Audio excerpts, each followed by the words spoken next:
And You when know? we do give it attention, that's when it becomes the pattern that we're talking about. So like we work Yeah. with people with so many different patterns because they have subconsciously given it attention Yeah. and they're reiterating that pattern each and every time. So like every time you're triggered or feeling a reaction to something, it's an opportunity to be like, this is actually temporary and I'm going to choose to not put my attention towards it. That way it passes faster. But if we give our attention to it, that's when it sticks around and Feeding it. becomes a thing. Yeah. When we put our mind, Yeah. when we think about it and like want it to be a certain way, that's, I think it's really hard for a lot of people though to believe that something is impermanent, right? Because Yeah. they have been a certain way, felt a certain way for so long that it's like hard to see the other end of the end of the rainbow kind of thing, that it's possible to change.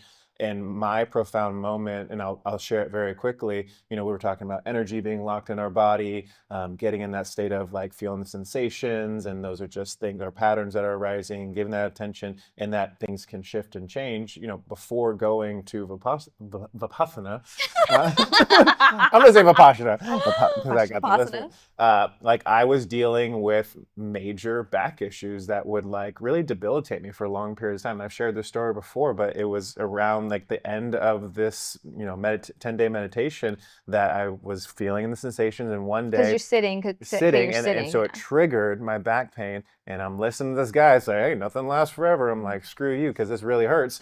But for 45 minutes I did not move. I didn't move. I felt a stabbing pain in my low back. A pattern was rising. I didn't want to push it away. I just kept feeling it. And we were finishing chiropractic school too. So I was like, I know, like biologically and neurologically, like I'm fine. It's just a sensation being. I know someone's not really stabbing me, and so I just sat with it.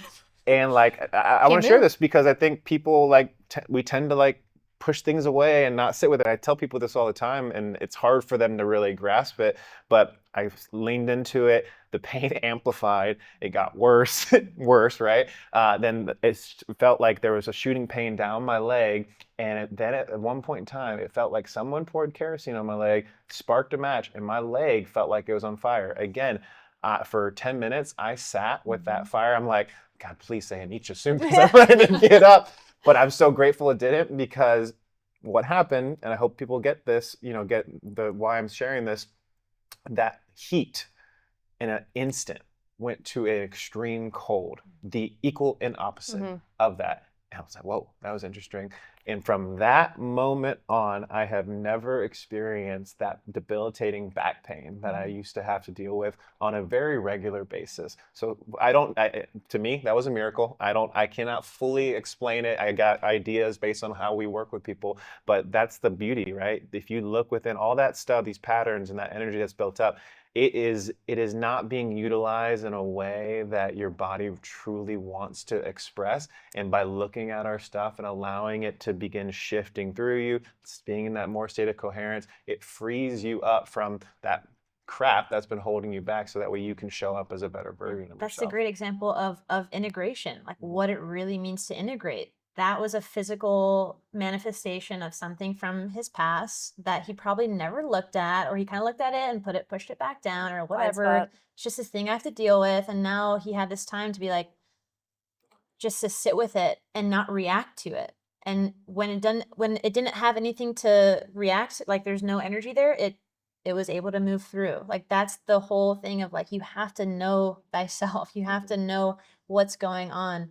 And it's not just like to sit there and suffer in your pain. Like, oh my gosh, I'm in so much pain, and just like sit here. It's just to notice, like to really just know the sensation, because it will pass. It's just not to react. That's the whole thing. It's not to react. Easier said than done, but that It's a is the work. practice. That's the work. Yeah. I think the craving piece is actually the hardest for me. Like the aversion, I'm like, I can sit with pain, I can sit with these things, but when it's something I really, really like that comes up, I'm like, I want to hold on to it.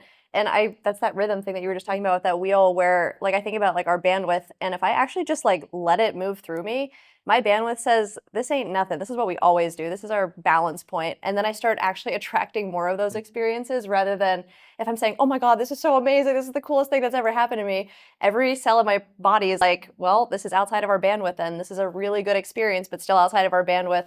And whenever you go and experience that, it takes up so much energy that we can't actually stabilize that and attract attract more of those experiences too. Well, it's an attachment, right? And like me and Mon, and I know you guys too, like magic moments happen all the time. But when we come from that place of attachment, like some of the coolest things in the world is like we've had no idea that that person, place, thing was Yeah. going to show up. It's like the memories that get created. So it's always way more powerful to be like, yeah, it's like we want to make things happen, but the sweet spot is like doing the work, but like, hey, That empty vessel. let's see what happens. Let's have some magic happen, Yeah. which is super Love that. powerful. Yeah.